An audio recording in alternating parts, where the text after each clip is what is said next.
What's going on, guys? Jetxc here, man, and I really wanted to talk about a subject that honestly started from the gotcha revenue for Nikke specifically. Now, Nikke's been doing well. Nikke made 16 mil, which is completely fine. It's good. Nikke is in no way, shape, or form getting out of here or close to EOS. But it's just an interesting thing to see when you look from month to month, the certain events that go on. The simple fact that their summer event only made 60 million compared to other months when it comes to like a half Annie, which is typically filled with pilgrims, anniversary, a collab. The fact that their summer month would only make 60 mil is very interesting. So I saw a Reddit post and I wanted to read it to you guys.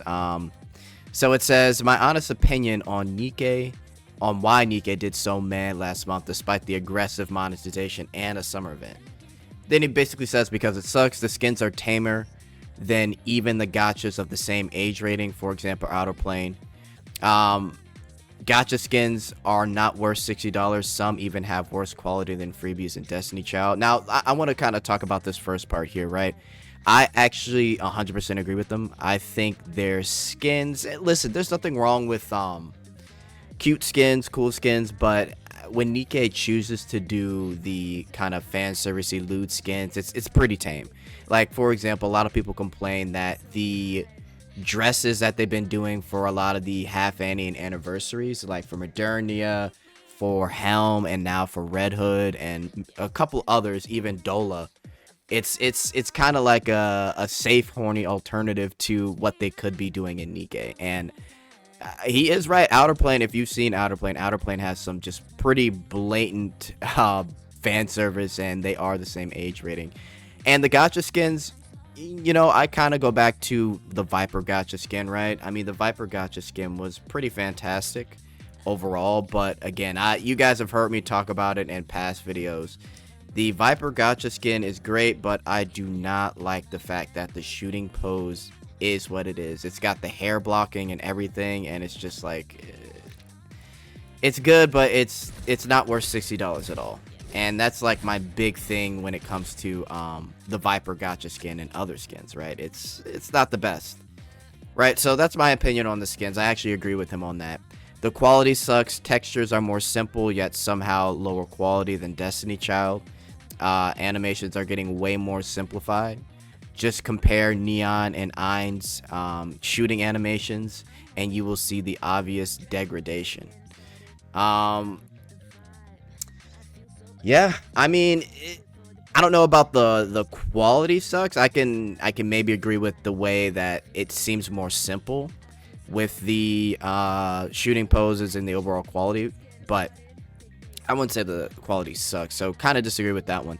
Performance is still bad. Majority of dailies.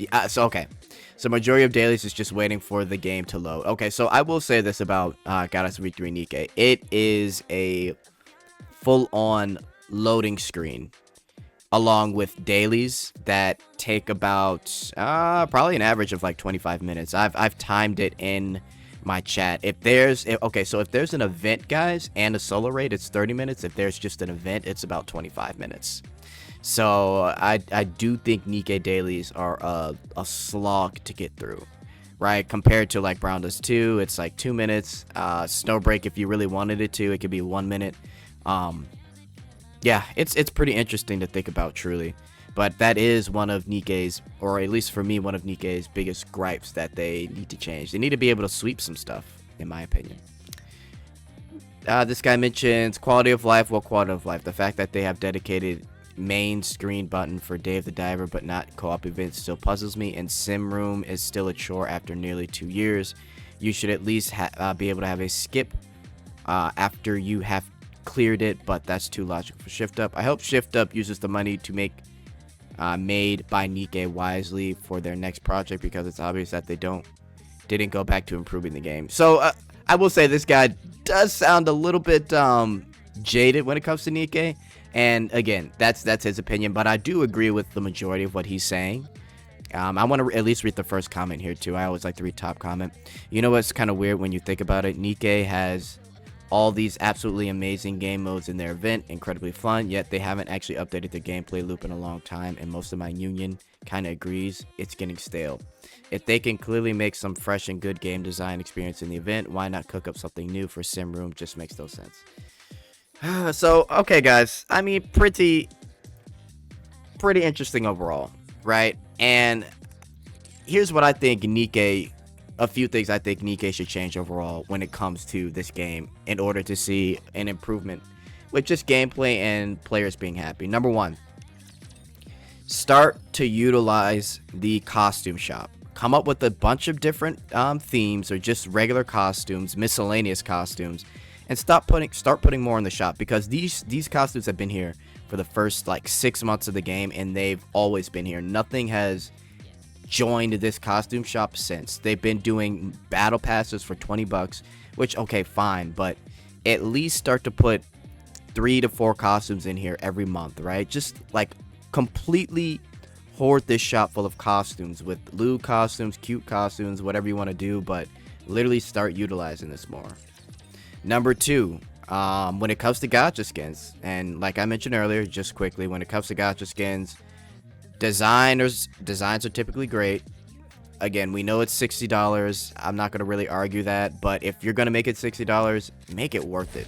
Like, if you're going to do a lewd skin like this for Viper, dude, like, make the shooting pose at least worthwhile, right? No JPS, no jiggle per second, hair's blocking everything. It's just like, bro, why would I spend $60 on that?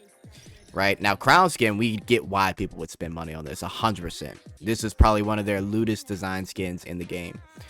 Number three, I would say the ability to sweep a lot of the dailies just to make life a bit easier for players. Again, it takes about 25 to 30 minutes depending on what you do to get through dailies for Goddess of Victory Nikke. Let's see. Yeah, and I mean, just slight game improvements. I know we can get into like the treasure system, but that's still new, so we'll see where that goes. I don't like the RNG with the treasure system, so that's one thing I can kind of point out. But yeah, just minor improvements, especially you know, with shooting poses. I've talked about how Bei's shooting pose is kind of scuffed, and her idol pose is scuffed. They go in and out of fan service depending on the character, and it's very interesting. But overall, guys, I mean, so far, I think they're heading in the right direction with these couple of patches. I do like Rosanna. We need more skins like this, to be honest with you. Or, she's a unit, but we need more costumes similar to this. And I'm not talking like themed bikini-wise, but in general, a lewd costume like that for other characters. And, yeah, man, we really need to see the changes. And if they could do those little things, I think Nikke will be just fine. I like the additions that they've done with like the ASMR for characters. I think that's cool. The whole thing that they did with Viper, and like I said, the past couple patches have been good. So I'm just shocked that it's made that much. But those are my gripes. I want to know what you guys think in the comments and what they can improve to make this game better. Like I said, I've said this in past videos. I'm a day one player. I've been playing Nikke every day, pretty much. I've missed like maybe a little over 2 weeks of dailies, but you know, it is what it is. Life happens. So that's coming from a day one player. But yeah, guys, let me know what you guys think in the comments. I am out.